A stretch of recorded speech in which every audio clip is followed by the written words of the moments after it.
Good morning, everybody. This morning I am honored to stand here along with other sheriffs from across the state of Florida with Senator Marco Rubio as we proudly endorse him for re-election to the United States Senate. The sheriffs standing here this morning are just a handful of the 55 Florida sheriffs who are endorsing and standing with Marco, as he has always stood with us, our deputies, and our profession. The other candidate in this race, however, Val Demings, turned her back on her profession as she stood with the soft on crime crowd in Washington, D.C., and in doing so, put our citizens and our law enforcement officers at risk. For someone who claims to have been a cop and to have worn the badge, what she did in Washington, D.C. to support criminals forever tarnished any badge she ever wore, and sadly, she did it to further her own political career. That's why the overwhelming majority of Florida sheriffs are standing with Marco, who not only didn't turn his back on us, but who stood shoulder to shoulder with us to help stop illegal immigration, reduce violent crime in our country, and to stop drug trafficking into our communities. I'm proud to stand with Marco, and so are Florida's top law enforcement leaders, who know he won't forget us when he gets back to Washington, D.C. because of partisan politics. At this time, I'm going to ask Clay County Sheriff Michelle Cook to come to the podium and share a few words. Good morning. My name is Michelle Cook, and I have the privilege of serving as the Sheriff of Clay County here in Florida. As a constitutionally elected sheriff, my obligation is to the law and to the great people of the county in which I serve. Having grown up in this community, I understand this community. Sadly, there are many politicians who do not grasp the concept that law enforcement can be tough on crime while still maintaining community trust. I am so grateful that Senator Rubio recognizes that enforcing the law and serving the community are not mutually exclusive. It seems that each time we turn on the news, another law enforcement officer has been killed while serving the public. Daily, our finest men and women don their gear, pin on their badge that identifies them as a protector of the citizen, and say goodbye to their families as they go out and serve. All too often, an officer never returns to their family, killed in a senseless act of violence, often by a career criminal. This trend is unacceptable. The rhetoric coming from some of our leaders in Washington is fueling anti-cop sentiment, but Senator Rubio has consistently advocated for professional law enforcement and has worked with us to make our communities safer. He understands that violent career criminals must be held accountable and that we must enhance penalties for those convicted of killing or targeting America's front line, the police officer.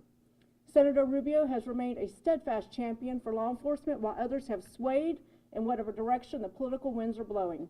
Thank you, Senator Rubio, for standing with law enforcement as we stand with our citizens.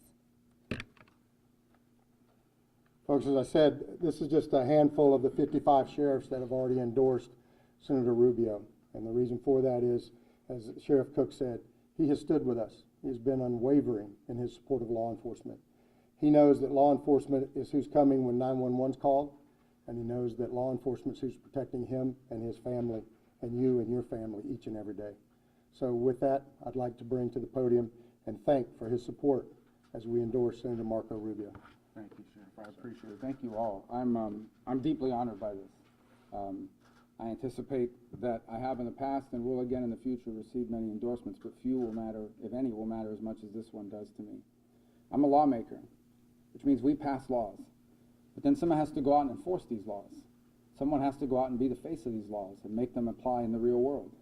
And so to me, it's always ironic when the people who pass these laws and do the press conferences then go home and criticize the people that are out there trying to enforce the laws they passed. And what happens when you don't enforce laws? Whether it is we stop arresting people, we undermine the people doing the arresting, or prosecutors decide I'm no longer going to take to trial people who break certain laws. When that happens, you inject the spirit of unlawfulness. You inject the spirit of lawlessness into a society. And so sadly, I don't think anyone should be surprised at the sad news that came out late last week. We have the highest murder rate in a quarter century. Nor should we be surprised, unfortunately and tragically, to learn that over the last year there's been a dramatic, and I mean dramatic, 40-some-odd% increase in the number of attacks against police officers and sheriff's deputies. And I'm not just talking about shootouts at a traffic stop with someone that's wanted on a warrant. I'm talking about ambushes. I'm talking about efforts organized to ambush law enforcement. Because when you inject the spirit of lawlessness in a culture and a society, you embolden the lawless. And in the end, the men and women standing behind me and the men and women that work for them are the ones that have to respond to it. It's a very difficult job. And so I think it's especially sickening when people who should know better, like Chuck Schumer's hand-picked candidate for U.S. Senate, Val Demings, she should know better.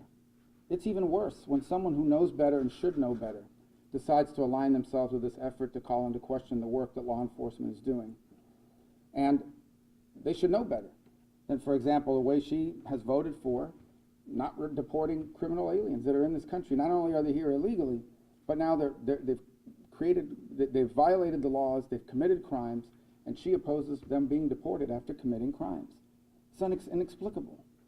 And so whether it's a border that's completely uncontrolled, today we are perhaps the only country in the Western Hemisphere, and maybe the world, where you can just walk across the border, declare yourself here unannounced illegally, and you're released into the general population pending a hearing you'll never show up for.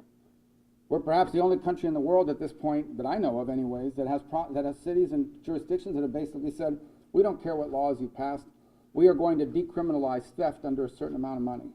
But what do you think is going to happen when you tell people, we won't arrest you if you do something? They're going to do it.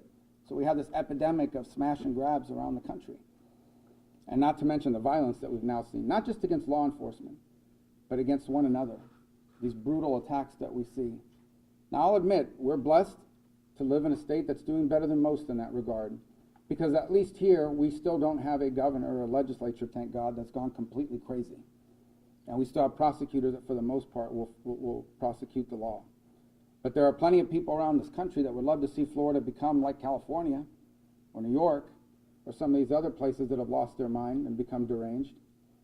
And I can tell you that as long as I'm in the U.S. Senate, I'll do everything I can to make sure that doesn't happen. And I'll work alongside these men and women behind me and the men and women that serve under them to make sure that doesn't happen. So I'm honored by this endorsement. This speaks to more than just politics. It speaks to the direction of our country. And I think this is a direction that is incredibly important and badly needed, and that's why I'm so grateful to be with all of them here today, and I'm eternally grateful for your support, and you can continue to always count on mine.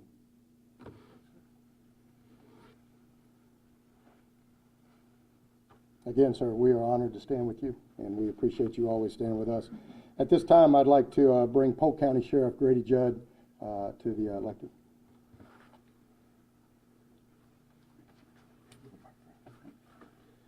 Ladies and gentlemen, it's my honor to be a sheriff in Polk County, Florida. It's my honor to be a sheriff across the state of Florida, and the reason is because we have a senator such as Marco Rubio.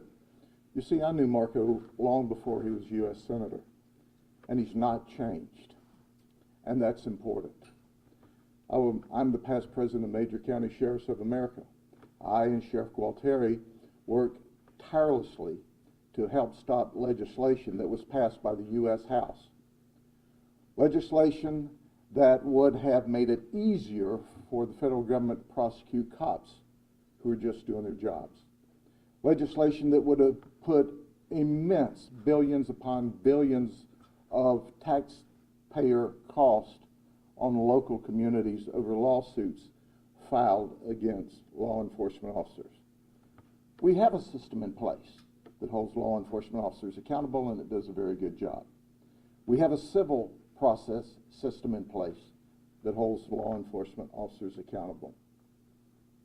But what I saw was the U.S. House of Representatives, and Val Demings voted for that, to defund the police, to cost the taxpayers more money, to make it easier to prosecute the police that are putting their life on the line in Orlando, Florida, and across this United States of America.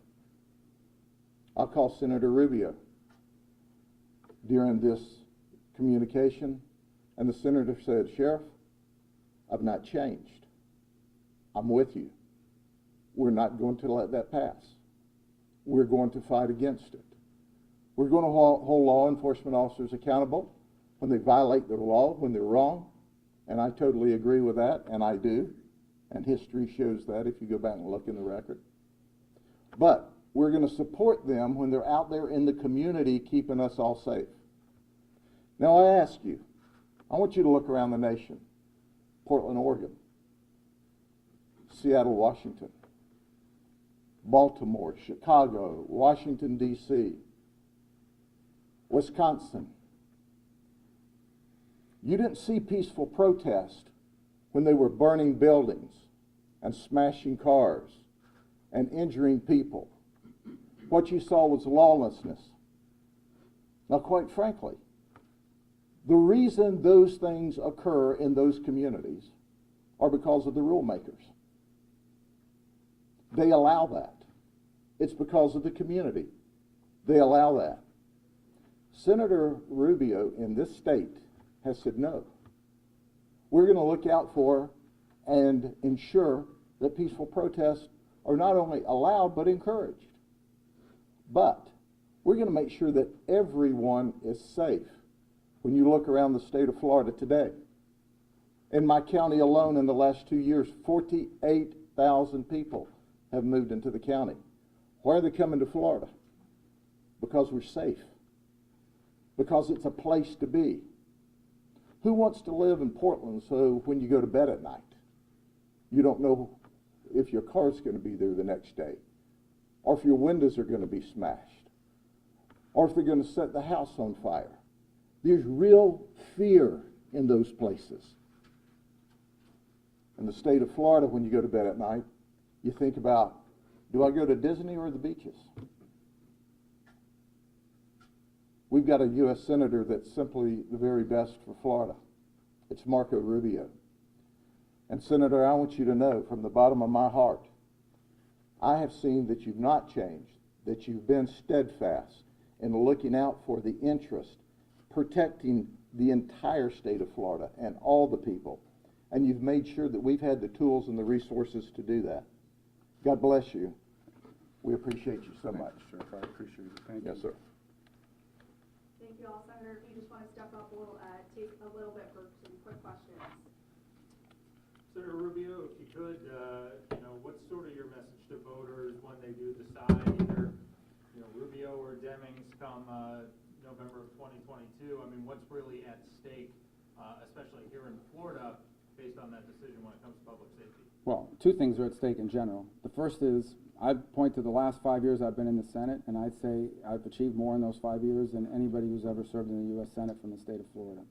The Veteran Accountability Act, both of them, one of the first laws signed by President Trump was my bill. The Paycheck Protection Program that I wrote, named, passed, and helped implement saved millions of small businesses in this country and tens of millions of small business jobs. Both of the laws this country's passed to deal with Hong Kong were my bills. Both of the laws this country's passed to deal with human rights violations, the genocide being committed by the Chinese government, were mine.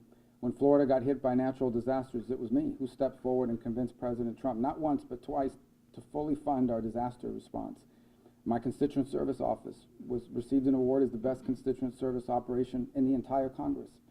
The University of Virginia Vanderbilt Center for Effective Lawmaking ranked me the most effective Republican in the entire Senate. YouGov, another nonpartisan entity, ranked me the #2 overall in leadership in the United States Senate. So I'm very proud of my record. I'm excited to talk about it. A lot of people haven't heard about it and widely reported, but it's real, and I can't wait to talk about it. What's at stake with law and order is what's at stake broadly. When you talk about these Senate races, it isn't just about who you're electing to the Senate. It's whose lead will they follow when they get to Washington. Chuck Schumer, frankly, is one vote away. He just needs one. If I were not in this position and one of my opponents like Val Demings was, you'd never heard the name Joe Manchin. You never would have heard the name Kristen Sinema. Because Chuck Schumer would have 51 votes, and with those 51 votes, he could pass anything he wants, which includes codifying socialism in our laws through what they called Build Back Better. I call it Build Back Socialist. By codifying into law the changes that we've talked about here today, where police officers across this country and law enforcement officials would be getting sued in court. So every time they're out there responding to a call, two things are on their mind. Am I going to make it? Am I going to live? And am I going to get sued afterwards? And I have to make that decision in a millisecond. So that would become the law of this country. We would basically have a country that codified open borders, where you can come here illegally and stay without any consequence. And the list goes on, the parade of horribles goes on and on. So in the end, the reason why Chuck Schumer wants Val Demings is because she's voted with Nancy Pelosi 100% of the time in the House. 100% of the time. So if you want Nancy Pelosi to be your next U.S. Senator, you have a candidate running, that's perfect. But I think most people don't want that here in this state. And that's why he picked her, because she voted with him. She voted with Pelosi 100% of the time. He's counting on her voting with him 100% of the time. And that will dramatically change not just our country, but our federal government in ways that might be irreversible. Yes, sir. I have a quote first before the question. I get it. People are frustrated with the direction of our country. That leaders cannot say whatever they want because words have consequences. Yes. They lead to actions that others take. Do you still feel that way about the former president after what happened in the Capitol last year? I still feel that way about our current leaders whose words have consequences. When you go out telling people, look, I get it, you burned down a building, I know you're frustrated, and you treat that differently from some other type of rioting or looting, you're encouraging it. People hear that and decide, you know what, I'm in a country where it's okay to do that kind of thing. I condemn it across the board. I don't care if you're storming the Capitol because you don't like the way the election turned out, or you're burning down a small business. Those are crimes, they should be prosecuted. I'm referring to a former president. I don't know why that... Do you still stand by those words you quoted 6 years ago? Yeah, and look, I'm not going to relitigate I think President Trump achieved a lot of things that benefited this country. Did I always agree with everything he said? No, of course not, because I don't agree with anyone 100% of the time. In my own family, people don't agree with me 100% of the time. That's a silly standard to apply. What I can tell you the right standard is, as leaders, when you go out and encourage law breaking, you're going to get law breaking. And I believe President Trump, when he was President of the United States, we didn't have the murder rate we have now. We didn't have the assaults on law enforcement that we see now. I think he was a better president than Joe Biden. All right, last question. Good? All right, All right, thanks, thank you everyone. guys.